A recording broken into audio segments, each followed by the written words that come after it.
Hi, everyone. Welcome to The Pulse, our show about the North Dakota legislative session.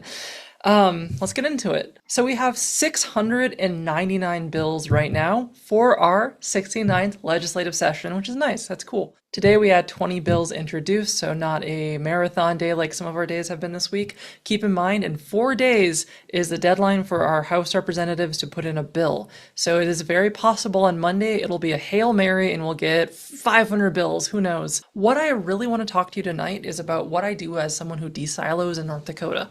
Now, not a lot of people do this in North Dakota because we like to not talk to each other ever, and that's annoying. So what I do is I talk to everyone, which is annoying, but for different reasons that are more productive. And one of the things I did today is I went to the Secretary of State lobbyist website, and these are the individuals who would be lobbying for our different organizations across the state. There are something like 800 entries from different organizations, but if you actually look at the emails that are unique, it's only about 150 lobbyists that are on there right now. I emailed all of them to ask them what their two favorite bills were and two least favorite bills because I want to give you a wide lens of what we care about across the state. And I try to make it clear that regardless of where they are or where their values aligned, I want to know what they're doing and what they care about so other people can. If they're lobbyists, I assume they'll want you to know what they're doing too because they believe it's good, is the idea. So there could be bills that maybe I would personally disagree with, but I want you to know what other people care about. I care about de-siloing and connecting us and having representational democracy, so much so that I will gladly put on my website information about what these different organizations and lobbyists want, even if I'm like, gross, I hate that.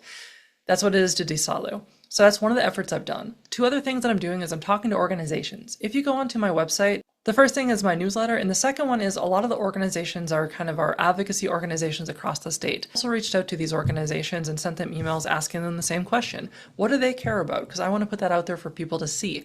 And I've been emailing them constantly and trying to get them to get back to me. Some haven't, and that's fine. They're busy, but it is unfortunate if they don't have the time to talk to outside partners. And it doesn't have to be me. I'm not that important. But if they're not able to even talk to me, then who else aren't they talking to? I'm one of the people trying to do this work and put that out there with the understanding that this will, take a while to get people comfortable and understand how to talk to each other again. We are post-pandemic, but we did have quite a lot of trauma there. So I am doing that too. And that's something I'm sending out and trying to get information on. I don't have enough feedback from people, and a lot of them are telling me like the bills they really like aren't out there yet, so they don't want to they don't want to talk about it yet, or they can't talk about it yet, so it's kind of that. I think I'll have more after the 27th, our final deadline for this session, but that's one of the things I'm doing. What I want to try to do is email all of our lawmakers and ask them for the bills they didn't introduce, what are their two favorite bills that they like this session. Because obviously they'd just be like, my two bills are my favorite bills. So like, that's not helpful. I want them to talk about the other things, other people's interest. Again, it's to de-silo, it's to get people to talk to each other and kind of realize what's going on and put that out there. So those are the big ways I am trying to get all of these different organizations and partners and people to just tell us what they're doing. Like, it is so hard to do that, but I'm going to try. Believe in me, I'm going to try to do it. I'm going to try to get North Dakotans to talk to each other eventually. I wanted to let you know a little bit about my de-siloing work, kind of how it works, how I'm doing it, and how I want to engage with this session. The last thing is, and I talked about this a lot last episode, but basically I have a risk protective factor of all the bills happening. And what I want to do is give a good look at what is going on across our state, kind of to build the hope stuff I talk about tomorrow on Fridays. Because we're already seeing in the news, like the stuff getting covered is like the really like awful stuff or the really spicy stuff or the really hateful stuff. And I mean, it's good to know about that. It's good to keep some of our lawmakers in check who are maybe trying to push the boundaries a bit too far. But if that's all we ever see, we feel like a joke, right? Like our state feels like a joke if that's all we see. We need to understand that there are good things happening and that there are good bills happening from a lot of people. And I think the last thing just to say about that is keep in mind a lot of our lawmakers, they're not like lawyers. They're not necessarily from a high educational background or have a lot of experience with much of the world. They might know their lives and their town and their communities, and that's still a good representative because it's a representative, right? They represent 16,000 people in their district, and that's what their job is.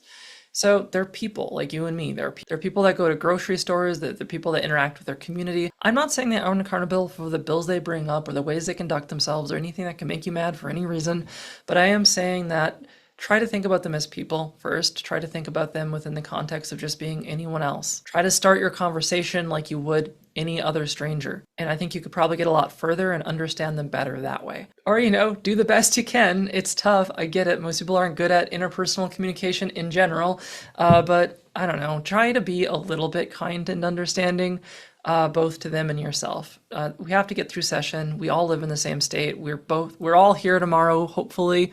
And let's try to work together in real ways. That's what I got for you for de-siloing. Yay, democracy. Have a good night. Tomorrow is all the good stuff to feel hopeful from the barrage of stuff that maybe makes you not. So have a great night.